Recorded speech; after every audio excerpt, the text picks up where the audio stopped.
अथ द्वितीयोध्याय। द्वितीय अध्याय आरंभ होता है। इस द्वितीय अध्याय का नाम उपक्रम अध्याय भी बोलते हैं। पहला अध्याय अधिकारी अध्याय है, वहां पर विद्या को कोई मतलब नहीं था कुछ भी। वहां तो केवल लक्ष्य का और साधक के लक्षणों का, साधन चतुष्टय वगैरह का वर्णन हुआ, अधिकारी के स्वरूप का वर्णन हुआ, श्रेष्ठ अधिकारी, मुमुक्षु का, मध्यम अधिकारी, अधम अधिकारी, तीनों प्रकारों का वर्णन अलग अलग तरीके से कर दिया। हमने श्लोकों के बारे में बता भी दिया था कहां से कहां तक किसका कैसा है। अब इस दूसरे अध्याय में शेष अध्याय की सारी बात यहां कह देंगे। दूसरे अध्याय से बहुत ही महत्वपूर्ण अध्याय, इसी की व्याख्या है। बाकी पूरा का पूरा दूसरे अध्याय की ही व्याख्या करेंगे, तीसरे से लेकर 18वें तक। और लेकिन 18वें में साथ साथ इनकी व्याख्या के साथ उपसंहार भी है। उसको उपसंहार अध्याय भी इसलिए कहा जाता है, तो मोक्षाध्याय भी कह देते उसको। ये उपक्रम अध्याय।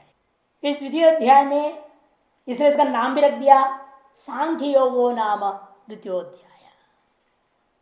सांख्य किसको कहते? सम्यक तत्वम अद्वैतम ख्यायन्ते अस्मिन् इति सांख्य, जिसमें सम्यक प्रकार से तत्व और त्वम की ऐक्यता को संक्षेप में कह दिया जाता है, उसका नाम सांख्य। तत्त्वम ऐक्यम अद्वैतम ख्यायन्ते अस्मिन् इति सांख्य। अधिकरण अर्थ में यहां पर प्रत्यय हुआ है, सांख्य शब्द बन जाता है। इसको कुछ साध्य अध्याय भी कहते थे, साध्य के स्वरूप का वर्णन हो गया। लक्ष्य अध्याय बोलते हैं, हर साधक हर मोक्ष का लक्ष्य का कथन है यहाँ पर। ऐसे अलग अलग नामों से कह देते हैं, लक्ष्य अध्याय, साध्य अध्याय, उपक्रम अध्याय इत्यादि इत्यादि। खैर कोई भी नाम हो, हमें तत्व से मतलब है, अध्याय के नाम से विवाद क्यों मिल जाना है। और सबसे पहले संजय उवाच, संजय कहते हैं मुक्षु रूपा जो संजय उत्कृष्ट अधिकारी, सर्वोत्कृष्ट अधिकारी है, वो कहता है तम तथा कृपया आविष्टम अश्रुपूर्णाकुले क्षणं विषीदन्तम् इदं वाक्यम उवाच मधुसूदनः। तम तथा उस प्रकार से, पूर्वोक्त प्रकार से, स्वजनम एकदम अत्वा सुखिन श्याम माधव इत्यादि वाक्यों से, यदि वानो जयो ज्ञाने हत्वा न जीविषामः सीदंति मम गात्राणि, एक प्रकार से श्लोकों के द्वारा कहा करके कृपया आविष्टम, कृपा, कृपया आविष्टम, कृपा है स्नेह विशेष, अपने बंधु बांधवों का प्रति स्नेह विशेष से आविष्ट हो गया।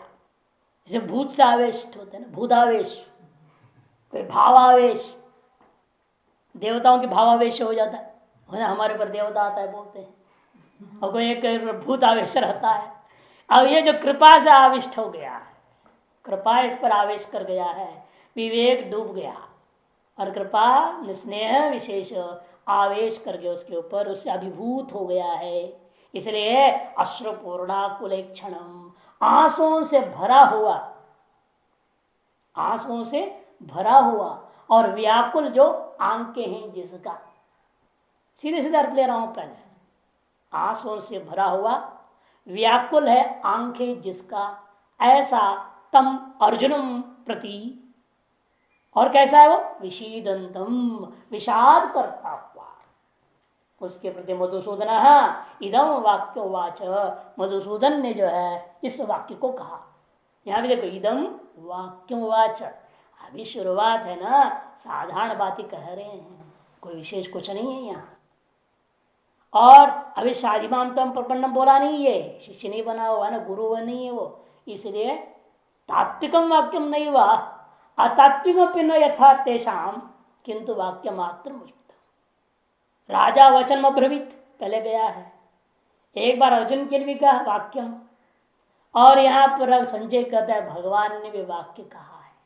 अंतर इतना है, पहले में अतात्विकता है, दूसरे में भ्रमयुक्तता है, और तीसरे में साधारण वाक्य कह रहे कि यहां जो कहेंगे तरीका अलग अलग है समझाने की। यहां कि भगवान जो है अपने प्रिय होने के नाते पहले प्रेम से समझाएंगे, फिर डांटेंगे उसको।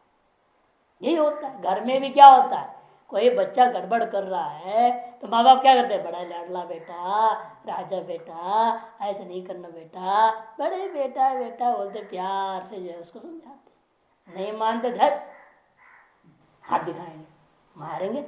प्यार से बोलता हूँ, समझता नहीं, चुप बैठो उधर, पढ़ो। फिर वही चुपचाप बैठेगा, पढ़ेगा, कहे जो कहेंगे सुनेगा। यहाँ भी ऐसे ही पहले प्रेम से बोलता, अरे अर्जुन कहाँ से तेरे कस्म ला गया, अनार्य जुष्टम अस्वर्गम अकीर्ति करम अर्जुन, फटकार देंगे। इसलिए वाक्यम वाच, अभी गुरु शिष्य संबंध बना नहीं, गया है जगत गुरु के पास, अभी गुरु मान नहीं रहा है ना।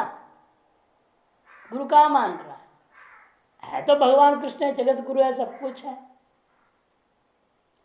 इसलिए कहते इदम वाक्यम वाच वर्तमाने अगुरुत्वम द्योतयति न यथार्थ वाक्यम वक्ति थी। अब दूसरे अर्थ में जाइएगा एक एक करके। कृपया आविष्टम, कृपाविष्टम न बोले कृपया आविष्टम बोल रहे हैं। तन तथैव कृपा आविष्टम बोलते तो ये अक्षर पूरा हो जाता। कृपया तृतीयांत अलग करके समास की बिना कथन कर रहे हैं। इसका मतलब है वास्तविक नहीं था। समास का मतलब क्या, दोनों शब्दों में एकार्थता का ज्ञापन होता है ना। समास कब होता है, एकार्थी भाव हो तो समास होता है। सामर्थ्य दो प्रकार के मानी गए ना समास में, व्यपेक्षा और एकार्थी भाव। जब व्यपेक्षा और भी सामर्थ्य होगा तो समास होता नहीं है। व्यपेक्षा मतलब क्या, विविध विरुद्ध अपेक्षा चेत न समास। या आद्यस्य राज्य पुरुषोपि आद्य, यहां पर राजन शब्द का आद्य के साथ विशेष विशेष भाव है। राजा आद्य है और उसका पुरुष भी आद्य है, और पुरुष भी अपना विशेषण संबंध कर रहा है। इसे राजन और पुरुष दोनों अन्य अन्य विशेषण संबंधित होने के नाते राजन और पुरुष के साथ समास नहीं होता। यह समास का नियम क्या है, हमेशा सविशेषणानाम वृत्तिर्न वृत्त से विशेषण योगो न, सामान्य नियम है। एक अर्थ का गमन करना हो तो समास होता है। अब एक अर्थता नहीं है, एक मने हम कहेंगे नियतार्थता नहीं है। नियतार्थता मतलब यथार्थता नहीं है, अतएव समास नहीं। अर्थात वास्तविक प्रेम भी नहीं है ये। यदि वास्तविक प्रेम होता तो घर से लड़ने के लिए नहीं आया होता। जो बात है वो बात बनती है। वास्तविक प्रेम नहीं था, आया क्यों, राज्य लोभ ने कुछ जवाब दिया है ना, मैं राज्य लोभ से आया। मैंने जब राज्य लोभ था तब ये तुझे मालूम नहीं था दुर्योधन तुम्हारा भाई है, तब भी तो ये भाई था। आज धारतराष्ट्र रणे हन्यु बोल रहे हो, रणे हन्यु क्यों, गृह हन्यु क्यों नहीं हो। इसका मतलब है ये जो इसके अंदर अब आयु हुई है स्नेह विशेष मोह, ये भी टेम्पोररी है, वास्तविक नहीं प्रेम जगह है। वास्तविक प्रेम जगा हुआ होता वहां बैठता भी नहीं, चला गया होता जंगल संन्यास लेकर, बैठा है वहीं पे। ये बात को संकेत कर रहा है संजय, कृपया विष्टम, कृपया आविष्ट, स्नेह से तात्कालिक आवेश मात्र, जैसे बादलों से तात्कालिक सूर्य घिर गया हो उसी प्रकार से, वास्तव में नहीं। अतएव कैसा है उसका, आगे स्पष्ट करता है, अश्रुपूर्णाकुलेक्षण, इसलिए आंखों आंसू से पूर्ण है और व्याकुल भी है। व्याकुलता का तात्पर्य यहां किंकर्त विमूढ़ता है। लड़ू न लड़ू, क्या करूं, पूर्ण स्नेह होगा तो नहीं लड़ूंगा फैसला लेता, स्नेह बिल्कुल नहीं होता तो लड़ जाता। लेकिन दोनों का बीच फंसा है, न तो पूर्ण स्नेह है न तो स्नेहाभाव है। पहले स्नेहाभाव था, युद्ध के लिए आया, और अब स्नेह किंचित जागृत हो गए, वो भी पूर्ण ना होने से वहां से संन्यास के लिए भी नहीं जा रहा। उस अपूर्णता, अपूर्ण अर्थता होने से पूर्णार्थ एकार्थ नहीं है, अतएव संजय सोचा समास करना उचित नहीं है, इसे समास नहीं किया। और आतादृश व्यक्ति को ही हम समझा भी सकते हैं, जिसको संसार से बंधुपन से पूर्ण वैराग्य हो जाए तो उसको आप क्या समझाएंगे। और बिल्कुल आसक्त संसार में उसको भी नहीं समझा सकते आप। ज्ञान देंगे आप उसको, आसक्त आदमी को, हंसेगा आपके ज्ञान पे, अरे तो ऐसे होते तुम ब्रह्म ये वो है, हमको तो बस नोटी ब्रह्म है। क्यों आसक्त संसार में? बीच वाले जो होते हैं ना उनको आसानी से समझा जा सकता। दृष्टांत देते थे और लोगों से सुना है, एक आदमी घर से निकला, लड़ाई झगड़ा हो गया, परेशान हो गया घर से, और चौराहे पे खड़ा हो गया है, स्क्वायर होता ना, सोच रहा यहां जाऊं कि वहां जाऊं, क्या करूं, वापस घर जाऊं। वहां तक आया वैराग्य से, फिर विचार की तरह दूर आने के बाद सोचने लगा क्या करूं, मैं घर जाऊं कि इधर चले जाऊं, कोई आश्रम उश्रम में चले जाऊं। वो सोच रहा है, समझ में नहीं आ रहा। इतने में वो सड़क पर झाड़ू मारने वाली आ गई तो क्या कहती है वो, अरे इधर हो जाए या तो उधर हो जा, हो तो जाए एक तरफ, मेरे को झाड़ू मारने दे। दिमाग खोला, है क्या बोला है, इधर हो जाइए उधर हो जा, एक तरफ हो जा। आश्रम दूर चला गया, मैंने एक तरफ हो गया। उलझन वाले को उस समय एक शॉट मार दिया जाए दिमाग पे, खट उनको खुल जाएगा और तुरंत निर्णय ले लेगा। और जो पूरा ऐसा करता है उसको जब 100 गोलियां मारो खोपड़ी पे, कोई असर नहीं करने वाला। जितना भी ज्ञान की आपकी जो गोलियां हैं वो उसकी नींद बढ़ लाएगी, बढ़िया सुन सुन के आराम से सो जाएगा। लेक्चर हाउस में बहुत लोग सोते क्यों हैं, वो सोने वाले समझ रहा है, सब संसार आसक्त पुरुष लोग हैं। जो संसार आसक्त लोग हैं वही लेक्चर हॉल में सोते हैं। हमारे गुरु जी साहब बोलते थे, हमारे जो स्वामी सत्यानंद सरस्वती महाराज है ना, साहब बोलते थे, all those who are sleeping here are the greatest fools who have taken birth on this earth. तो ऐसे होता है। तीसरे कृपयाविष्टम, ये बीच की अवस्था बताने के लिए आगे स्पष्ट क्या करता है, अश्रुपूर्णाकुलेक्षणम, इसलिए व्याकुल आंखें जिसकी क्या कर रहा है, क्या करते हुए मूड हो, अत विशीदंतम न तो विरक्तम, विरक्तम नहीं बोला, विशीदंतम। भले वो अपने वैरागी बोल रहा है, अपने तो सारे दलील जो दी वैरागी की बातें कही है, लेकिन वास्तव में वैराग्य नहीं है, केवल विषाद है।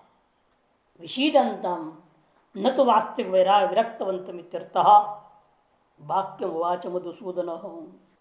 अब चलिए अपने अर्थ लेते हैं, आध्यात्मिक दृष्टिकोण से मोक्ष क्या कहना चाह रहा है यहां, क्यों ऐसे हुआ, कारण क्या है।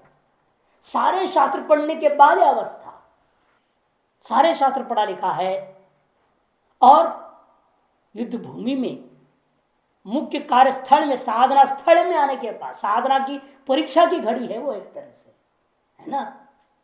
युद्ध क्या है, क्षेत्र के लिए परीक्षा का घड़ी। उस समय डगमगा गया। इसका मतलब क्या है, यह महत्वपूर्ण शब्द अश्रुपूर्णाकुलेक्षण। शृणोति श्रु, न शृणोति अश्रु, जिसने अभी सुना नहीं ठीक से। अश्रुतम पूर्णम ब्रह्म येन स अश्रुपूर्ण, जिसने अभी उस पूर्ण ब्रह्म को ठीक ठीक सुना नहीं है वो अश्रुपूर्ण। अतएव आसमंतात कुलम एव ईक्षते आकुलेक्षण। इसे चार तरफ से क्या दिख रहा है, बंधु बांधव भी दिख रहे, पूर्ण ब्रह्म भी दिख रहा है।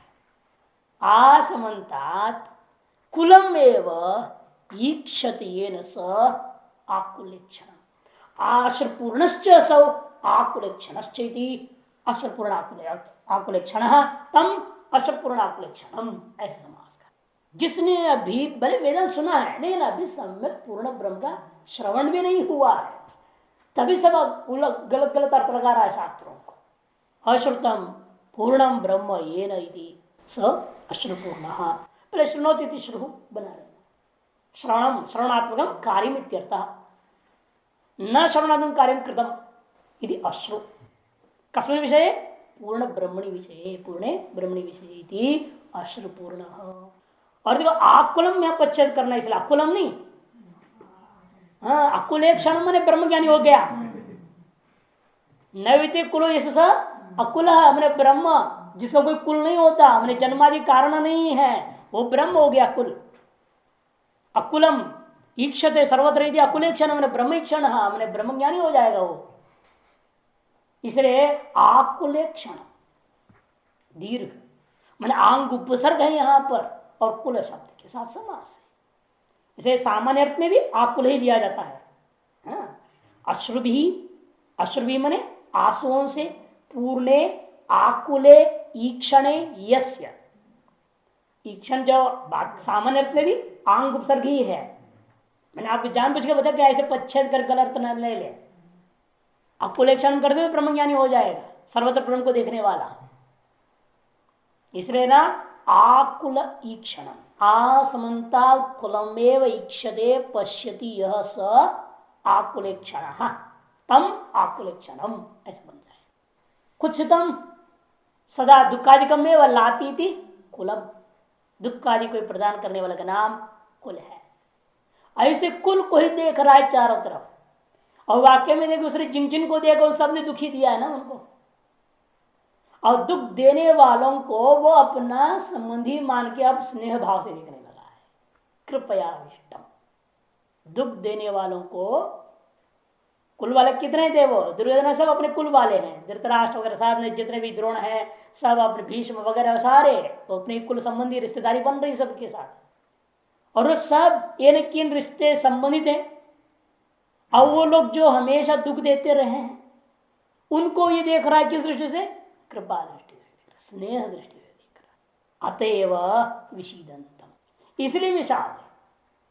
जब व्यक्ति सम्यक श्रवण के अभाव वाला होता है, वह दुख देने वालों पर भी दया करता हुआ स्वयं विषादी हो जाता है, कि विवेक समय काम नहीं करता है। दुख कौन दे रहा है हमको, बाहर के लोग नहीं दे रहे हमको दुख, हमें दुख कौन देता है, अपनी रजगुणी तामतम गुणी वृत्तियां। इन्हीं की वजह से मनोराज्य हो जाता है, इन्हीं की वजह से अनेक इच्छाएं जगती, इन्हीं की वजह से अनेक इच्छाओं के चक्कर में लोग दुनिया में भागते रहते हैं। रागेश क्रोधेश महाशनो महापाप इत्यादि आगे कहेंगे भगवान जवाब में। यही हमारे असली शत्रु है, अंदर बैठे हुए हैं, यही दुख दे रहे हैं। अब इन पर हम दया करे जा रहे हैं, रोज रोज जो कामनाएं जगती उसके पीछे भागते रहते, फिर भी भागते रहते। अरे कामनाओं को छोड़ो, इसलिए गिनती हम लोग कहते ना, संत वही जो मन को मार, 1 2 3 4 मत करो समय बेकार, 5 6 7 8 नित्य करो गीता पाठ, 9 10 11 12 संत वही जो मन को मारा, 13 14 15 16 मुख से बोलो बम बम भोला, 17 18 19 20 घट घट में देखो जगदीश। 1 से 20 गिनते हैं, इसमें ज्ञान बड़ी भर दी। न कामनाओं को मारना जरूरी है, ये हमको दुख देने वाले हैं, और उन पर हम दया करेंगे तो सदा विषाद में डूबे रहेंगे। और ऐसे विषीदंतम साधकम प्रति इदम वाक्यम, जगाने वाला वाक्य को कौन कहता है, मधुसूदन उवाच, मधुसूदन जी कहते हैं। मधुसूदन शब्द का अर्थ 3 है, 3 अलग अलग अर्थ हुआ। एक तो पहले से हमने जो अर्थ लिया ही है, कौन है, मधु नामक जो अरि असुर, उसका अरि है ये, उसका सुधन नाश करने वाला, उसका शत्रु मधु का अरि मैंने मध्वरी बनाया ना आपने। मधु कौन है, राक्षस है, असुर है, उसका अरि कौन है, विष्णु भगवान है, मधुसूदन में विष्णु भगवान हो गया। मधु एक असुर था, असुर कौन होता है, असुषु एव रमन्ति असुर, असुषु प्राणेशु प्राण विषयेषु शब्दादिषु एव रमन्ते भोग विलास रीति असुर, तम सूदयति मधुसूदन। और हम लोग सब एक तरह से शुरू में क्या है, असुर ही हैं, कि अपने इंद्रिय विषयों के अंदर हम लोग लोभ लालच से लगे हुए रहते, भोग विलास में लगे हुए हैं, खाने पीने मौज मस्ती में लगे रहते हैं, तो सब असुर हो गए ना। ये असुरता का कारण क्या है, वही रजगुणी और तमोगुणी वृत्तियां, अज्ञान की रजगुणी तमोगुणी वृत्तियां ही असुरता का कारण है। उसको सूदयति इति मधुसूदन, उसको ज्ञान के द्वारा नष्ट कर देने वाले का नाम मधुसूदन है। तो पहला अर्थ इसलिए हो गया, मधु आख्यस्य असुरस्य नाशक सूदन सूदयति मध्वाक्यम असुरम सूदयति मधुसूदन। अथवा सर्वेशा देह मधुवत प्रियो इष्टो यत् मधु, सभी को अपने शरीर के अंदर प्रियतम वस्तु क्या है आपके लिए? आपका अपना अपना अहंकार, अपना अपना अहंकार ही प्रिय है। इसलिए अहंकार को चोट लग जाए तो सहन नहीं होता है। ईगो प्रॉब्लम होता है हर जगह। ईगो पर आपकी अहंकार प्रसन्न है तो बस अब सब कुछ ठीक ठाक है। अहंकार को चोट लगने वाले किसी ने एक छोटी सी बात भी कहे, जिंदगी भर के लिए आपके लिए शत्रु हो जाता है। मधुवत गुणवत प्रिय वस्तु क्या है? अहंकार है। तम आत्म प्रकाशने न सूदेती मधुसूदन, उस अहंकार को आत्मा के प्रकाशन के द्वारा नाश करने वाले का नाम मधुसूदन, गुरु इत्यर्थ। पहले वाला मधुसूदन अर्थ ज्ञान सामान्यम, अज्ञान को नाश ज्ञान करता है। दूसरे में अहंकार को नाश करने वाला गुरु है। तीसरे में शुद्ध ब्रह्म अर्थ लेंगे। देखिए कैसे, क्योंकि मधु विद्या छांदोग्य परिषद में भी आया है, ब्रह्म विद्या में भी है, मैंने बृहदारण्यक में भी है, दोनों जगह आता है। मधु का अर्थ वहां पर जो भी अर्थ लिया अंत में वहां पर भी स्वरूप कर ले जाते हैं। स्वरूप का नाम, स्वरूप आनंद का नाम मधु है। यम पृथ्वी सर्वेशा भूतानाम मधु, सकल भूतों का सार मधु क्या है? पृथ्वी है। पृथ्वी का मधु ऐसे करते करते 8 स्टेज लिया, 8 ओम में आया। ओम के द्वारा बोध्य मधु क्या है? आपका स्वरूप है कि तस्य वाचक प्रणव, उस आत्मा का, उस ईश्वर का, परमात्मा का, ब्रह्म का वाचक है ओम। ओम ही सार बताया। हाँ? और उसका भी स्वरूप, वो वाचक है जिसका, और उसका तरह वाच्य कौन हो गया? ब्रह्म हो गया, स्वरूप हो गया। इसलिए मधु शब्द का अर्थ हो गया ब्रह्म। श्रवणार्थ मधु स्वरूपानंद, मधु शब्द क्या है ना? स्वरूपानंद। तम स्व अपरोक्षवताम स्फोरयति सूदयति प्रकाशयति मधुसूदन। तम स्व अपरोक्षवताम प्रत्येव यमेव एष वृणुते तम प्रत्यात्म स्वगुम स्वाम विवृण्वते। विवृण्वते तो नुगुम स्वाम मंत्र आता है। जो इस आत्मा को वर्ण करता है उसी के प्रति आत्मा अपने आप पर्दा खोल करके दिखा देगा। अज्ञान में पर्दा हट जाएगा और आत्मा का प्रकाशन हो जाएगा। स्व अपरोक्षवतामेव, जिसने इसका वर्ण किया और इसका अपरोक्ष कर लिया उनके लिए ही केवल प्रकाशित होने वाला स्फोरयति प्रकाशयति सूदयति। या सूद धातु प्रकाशन अर्थ में धातु में तत्व ले रहे हैं। मधुसूदन शुद्ध ब्रह्म इत्यर्थः। ये तीनों अर्थ है। तो पहला अर्थ ज्ञान हो गया, ज्ञान अज्ञान का नाशक है। दूसरा गुरु अहंकार के नाशक है। तीसरा ब्रह्म स्वरूप बोधक है। यही तीनों यहां पर होगा। भगवान क्या करेंगे? कर्म संबंधी अज्ञान को कर्म संबंधी सम्यक ज्ञान देकर नष्ट करेंगे। अर्जुन के अहंकार को भक्ति योग के द्वारा गुरु बन करके नष्ट कर देंगे और अंत में ज्ञान योग के द्वारा स्वरूपावबोध करा देंगे। विस्मृति को हटा करके स्मृति लाभ करा देते हैं। इसलिए यह उपक्रम में ऐसा शब्द यहाँ पर मधुसूदन कर्तृत्व में है, वो भी संबोधन नहीं है यहाँ पर। मधुसूदन प्रथमांत है। तम वाक्य उवाच।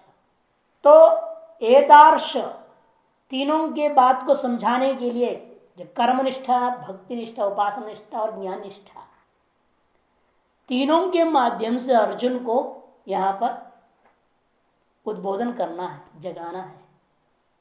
और ऐसे जगाने के लिए शुरू कैसे कर रहे हैं? सामान्य वाक्य शुरू करेंगे। जैसे होता है ना, कोई भी विषय शुरू होता है, पढ़ाई शुरू होती है किसी ग्रंथ का, पहले सामान्य बात ही होती है। पहला दिन मंगलाचरण कर दिया, विशेष कुछ नहीं होता। पहले दिन बड़ा बात बोल दिया तो फिर आदमी घबरा जाए, क्या बात है, दिमाग ऊपर से उड़ गया, क्या है, इनके पाठ में जाने से फायदा नहीं है, आएगा नहीं अगला दिन से। पहले दिन उतनी बात बतानी, इस ढंग से बताने ताकि उसके आकर्षण हो और सुनने की इच्छा जग जाए। इसी तरह से यहां पर भी भगवान अब कहते हैं, देखिए क्या कहते हैं। इससे पहले एक और गौतमी स्मृति का हम सूत्र ले रहे हैं जान करके।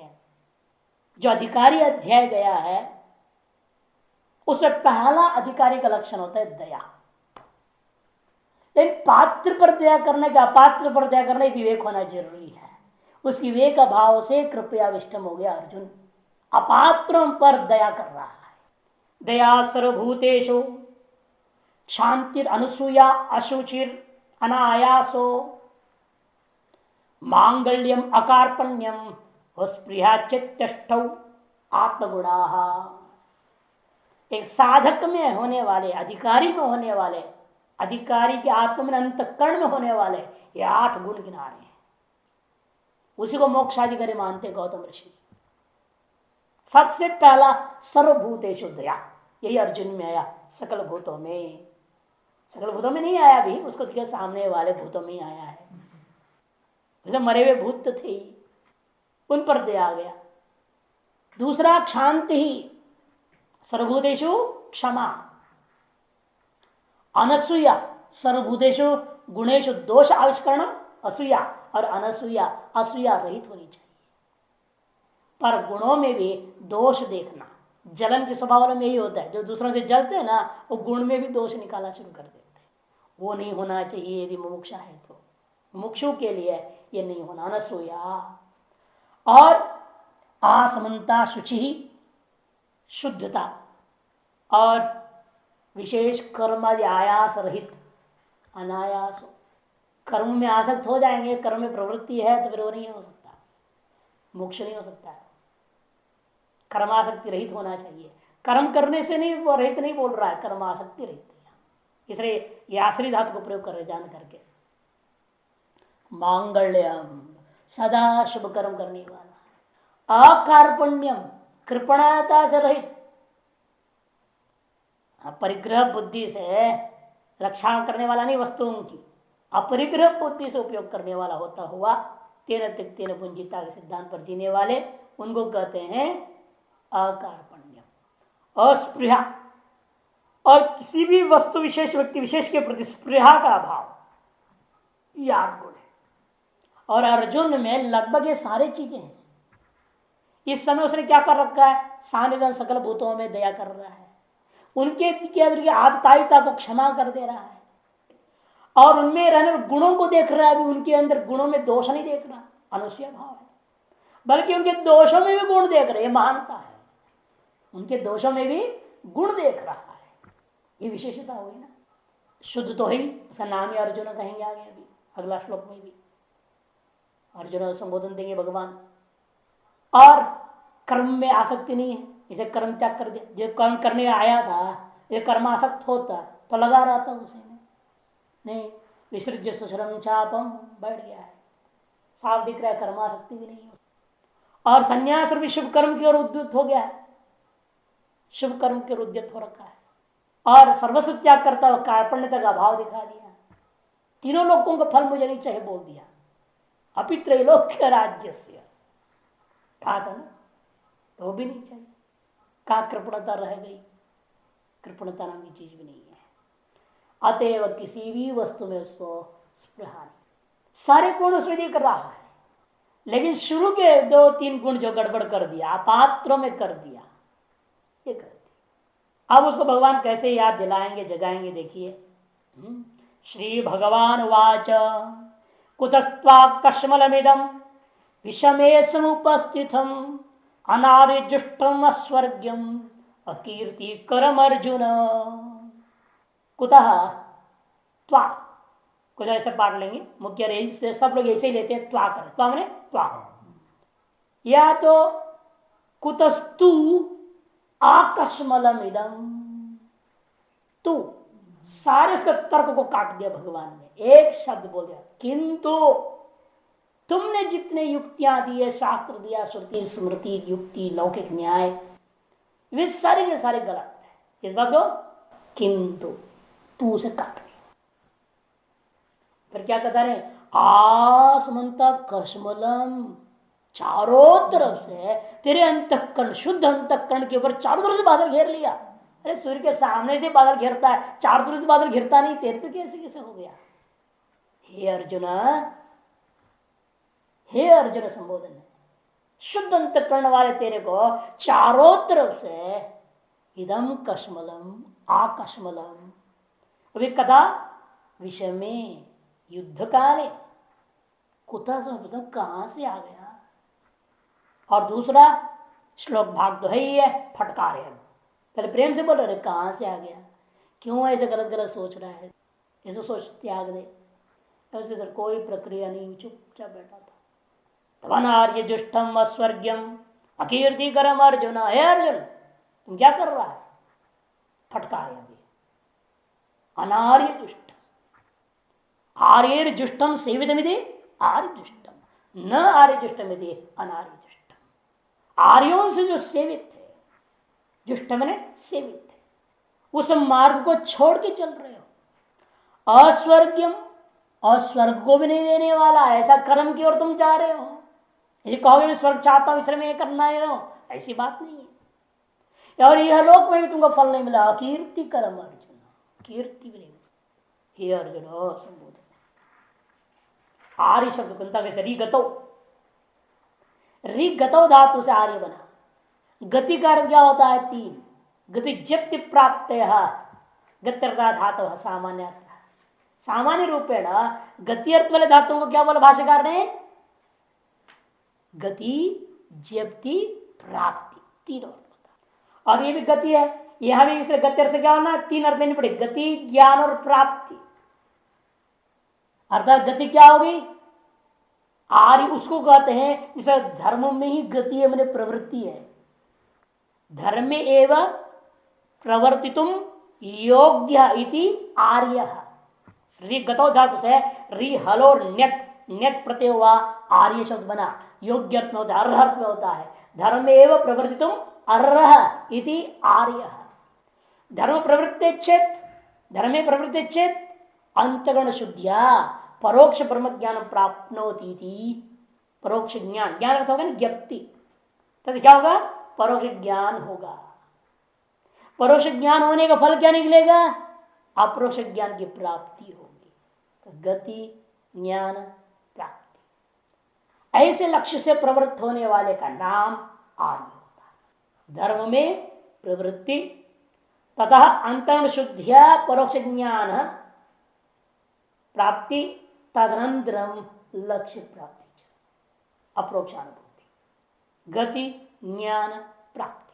तीनों धातु का अर्थ, धातु का जो तीनों अर्थ है वो यहां पर घट रहा है। ऐसे थे आर्य लोग, तुम्हारे पूर्वज। जिस वंश के तुम लोग माने जाते हो, कुरुवंश भरतवंश वगैरह, वो सब कैसे थे? वे आर्य थे। उनसे जुष्टम सेवितम, उनके द्वारा जो अपनाया गया जो धर्म है उसे तुम त्याग कर चल रहे हो। अनार्य जुष्ट इदम कुतः, ऐसे अन्वय कर लेंगे। हे अर्जुना, यह जो अनार्य जुष्ट कार्य करने के लिए तुम्हारे मन कैसे आ गया? और क्योंकि जो शोक का पार करने वाले को भगवान वहां भी कहा, छांदोग्य उपनिषद में भी भगवान जो शब्द सनत कुमार के लिए प्रयोग हुआ, स्वयं भगव शोचामी, भगवान सनत कुमार को संबोधन करते हुए कहता है, ताम मां भगवान शोक से पारम तारयतो, ऐसे जो मैं शोक के पार तराव करके भगवान कर संबोधन कहता है। यहां भी भगवान कह रहे हैं, और भगवान का लक्षण पूरा है, सनत कुमार में भी है, इनमें भी है। तब शोक के पार जाने के लिए मुझे स्वर्ग जाना है, ये सोच के सोचता है वो, स्वर्ग जाना है मेरे को, इसलिए मैं युद्ध नहीं लड़ूंगा। अहिंसा परमो धर्म, अहिंसा ही परम धर्म है जिससे मुझे स्वर्ग मिलेगा। इसमें हिंसा तो युद्ध कर्म में प्रवृत्त नहीं होना चाहता। ये जैसे कहते हैं तब भगवान कहता है नहीं नहीं, तुम अहिंसा परम धर्म करके जो चल रहे हो वह भी तुम्हारे अस्वर्ग ही है, स्वर्ग नहीं देने वाला। यदि वो कहता है मुझे मोक्ष नहीं चाहिए, आर्यजुष्ट क्या है? मोक्षार्थ है। आर्यजुष्ट परंपरा क्या है? आर्य ने किस लिए किया? अपरोक्षानुभूति के लिए। धर्म में प्रवृत्त हुए, उससे परोक्ष ज्ञान पाए, परोक्ष ज्ञान पा करके अनुभूति पाने का मतलब मोक्ष पाए। अनार्यजुष्टम जो है मोक्ष रहितता को खत्म कर रहा है। तो मुझे मोक्ष नहीं चाहिए, इसे मैं अनार्यजुष्ट हो जाऊं, क्या आपत्ति है तुमको? स्वर्ग भी नहीं मिलेगा, कभी कोई भी मुझे स्वर्ग भी नहीं चाहिए, यहीं पर मैं जन्मूंगा मरूंगा जैसे मेरे सोते रहूंगा, कोई बात है। दक्षिणायन मार्ग भी नहीं चाहिए मुझे, उत्तरायण मार्ग भी नहीं, दक्षिणायन मार्ग भी नहीं, जैसे मेरे से मुझे स्वीकार है। कहते भगवान तब कहता कीर्ति करम, यहां भी जन्म लोगे तो कीर्ति तक नहीं रहेगा तेरा। यहां जन्म जो लेते हैं, क्यों लेते हैं? यश प्राप्त, और यश भी तेरे को नहीं मिलने वाला, जीते जी नहीं, आगे भी कभी नहीं। आज तीनों मार्गों से तुम भ्रष्ट हो रहे हो। अनार्यजुष्टम मोक्ष मार्ग से भ्रष्ट हो, अस्वर्गम उत्तरायण दक्षिण मार्ग से भ्रष्ट हो, और अकीर्ति कर्म करके जैसे तीसरे मार्ग से तुम भी भ्रष्ट।